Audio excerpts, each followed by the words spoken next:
152112227. Saya dari Prodi Manajemen Bisnis Syariah kelas MBS 2G. Nah, di sini saya akan membahas mengenai manajemen produksi dan manajemen pemasaran dari salah satu usaha, yaitu souvenir dompet batik. Nah, saya juga akan mewawancarai salah satu pelaku produksi yang bergerak dalam bidang souvenir tersebut. Simak terus videonya ya. Assalamualaikum Mas. Waalaikumsalam Mbak. Sebelumnya agar teman-teman tahu siapa Mas namanya jenengan. Perkenalkan, nama saya Muhammad Saifullah, alamat Gerakan Wangen Purworejo Klaten. Kalau boleh tahu mulai merintis usaha itu dari tahun kapan? Yang merintis pertama kali itu adalah orang tua saya Mbak, pada tahun 2015 yang merintis usaha ini, dan karena orang tua saya sudah cukup umur, maka saya yang meneruskan usaha ini. Terus awal mula bisnis yang dijalankan saat ini seperti apa? Boleh diceritakan? Pada tahun 2015 bapak saya itu pensiun dari berapa, lalu memutar otak bagaimana cara untuk mendirikan usaha ini. Terus mengapa Mas memilih usaha ini? Karena bahan produksi itu mudah didapat, terus cara produksinya itu mudah, cepat, tidak rumit, dan pemasarannya pun gampang, dan metodenya itu mudah sekali Pak, untuk pemasarannya. Terus pada awal mula bisnis berapakah modal yang dikeluarkan Mas? Pertama untuk bisnis ini modal kurang lebih 2 juta. Souvenir yang diproduksi di sini ada berapa macam Mas? Pertama mendirikan souvenir ini orang tua saya cuma 2 macam souvenir. Lalu karena orang tua saya sudah cukup umur, yang megang saya tambah lagi jadi 3 souvenir, lipat kecil, oval, dan lipat panjang. Untuk proses produksi dilaksanakan sendiri atau dibantu pegawai Mas? Untuk proses produksi ada yang saya serahkan ke pegawai Mbak.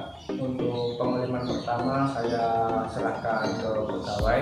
Untuk proses pengiriman yang kedua saya lakukan sendiri agar terjamin kualitasnya Mbak. Terus untuk alat dan bahan Mas yang diperlukan dalam proses produksi itu apa? Untuk alat itu gunting, terus alat pemasang kancing, sama palu Mbak. Untuk bahannya kain perca batik, kertas, bilobot, terus lem box kuning, lem box putih, sama kancing Mbak. Terus untuk produk yang dihasilkan Mas, pemasarannya seperti apa? Untuk proses pemasarannya itu ada 2 macam Mbak, untuk online sama offline. Untuk yang online bisa lewat Shopee, WA, Facebook, ataupun Instagram. Untuk yang offline bisa diambil ke pengepul. Kira-kira Mas per bulan itu omsetnya berapa ya Mas? Untuk omset itu naik turun Mbak, tergantung pemesanan orang yang datang, yang online ataupun yang offline. Pada waktu COVID Mas, apakah ada kendala dalam proses produksi?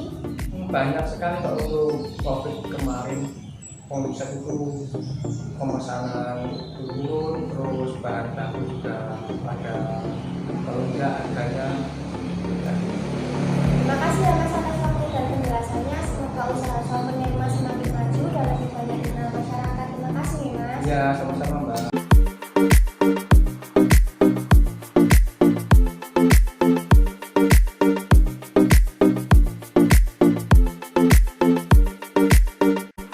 Yang pertama, lem keempat sisi kertas menggunakan lem fok putih, posisi kain berada di bawah kertas.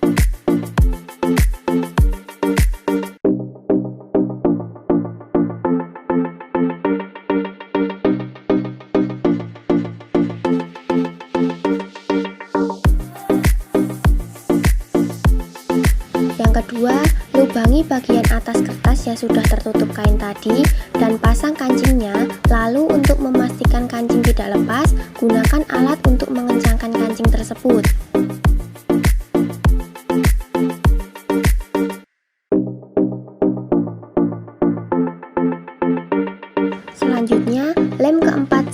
pinggir kertas tadi menggunakan lem kuning.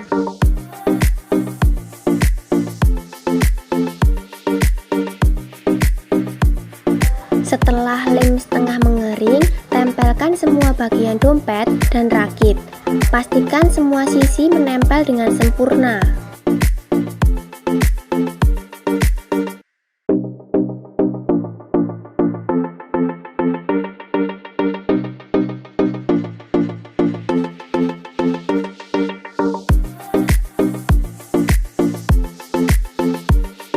Dalam proses pemakingan atau pengemasan, setiap satu plastik berisi 10 dompet. Proses ini merupakan langkah terakhir dan dompet siap untuk dipasarkan.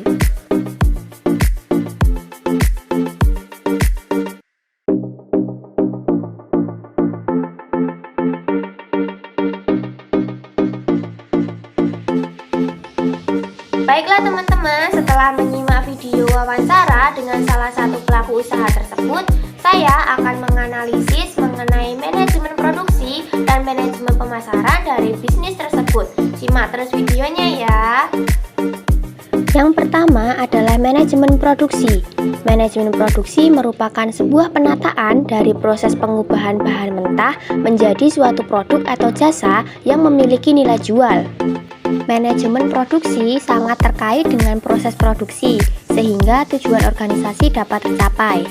Dalam wawancara dengan pelaku bisnis tadi, Mas Syaiful menerangkan bahwa bahan baku untuk dompet batik antara lain sebagai berikut. Yang pertama, kertas yellow board, kertas puring, kain perca batik, kain spunbun, kancing, dan lem fok putih dan kuning. Lalu untuk alat yang diperlukan adalah gunting, palu, dan juga alat pemasang kancing. Selanjutnya adalah faktor yang mempengaruhi manajemen produksi. Yang pertama adalah division of labor, yang merupakan faktor pembagian tugas dengan tepat, sehingga produk yang dihasilkan berkualitas dan dapat diterima dengan baik di pasar. Pembagian tugas akan membantu proses produksi menjadi lebih efektif dan efisien. Dalam proses produksi souvenir dompet batik, Mas Syaiful sudah menerapkan faktor ini. Dalam wawancara tadi, Mas Syaiful menjelaskan bahwa dalam proses produksi dompetnya terdapat pembagian tugas antara dirinya dan juga karyawannya. Mas Syaiful pun menerangkan bahwa karyawannya hanya melakukan proses pengeliman yang pertama saja, dan Mas Syaiful sendiri yang akan merakit dan juga memaking dompet tersebut karena untuk menjaga kualitas produknya.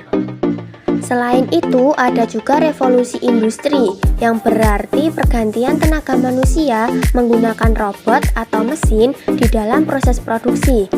Revolusi industri akan membuat target dari produksi bisa tercapai. Dalam produksi dompet batik milik Mas Syaiful, beliau belum menggunakan mesin atau robot. Semua masih dikerjakan secara manual atau handmade. Menurut beliau, untuk bisnis dalam skala kecil atau UMKM ini, orderan yang diterima masih bisa dihandle sendiri, jadi belum memerlukan mesin untuk saat ini. Yang kedua adalah manajemen pemasaran. Manajemen pemasaran adalah proses penetapan tujuan pemasaran produk dengan mempertimbangkan sumber daya internal dan peluang pasar. Strategi pemasaran dompet batik yang dihasilkan oleh Mas Syaiful ada dua, yaitu secara offline dan juga online. Menurut penjelasan dari Mas Syaiful tadi, pemasaran dompet secara offline adalah dengan cara diambil oleh pengepul. Lalu untuk pemasaran online-nya yaitu dapat melalui media sosial seperti WhatsApp, Instagram, Facebook, dan juga marketplace yaitu Shopee. Pemasaran secara online ini memudahkan para calon konsumen luar daerah.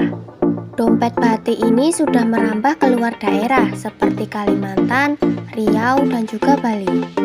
Untuk strategi menarik konsumennya yaitu 1. Proses produksi dilakukan sendiri untuk memastikan kualitas produk sebelum diterima ke tangan konsumen. Kedua, dompet batik ini memiliki berbagai variasi seperti dompet lipat kecil, dompet lipat panjang, dan juga dompet oval. Yang ketiga, tersedianya marketplace untuk memudahkan calon konsumen luar kota yang tidak dapat membeli produk secara offline. Oke,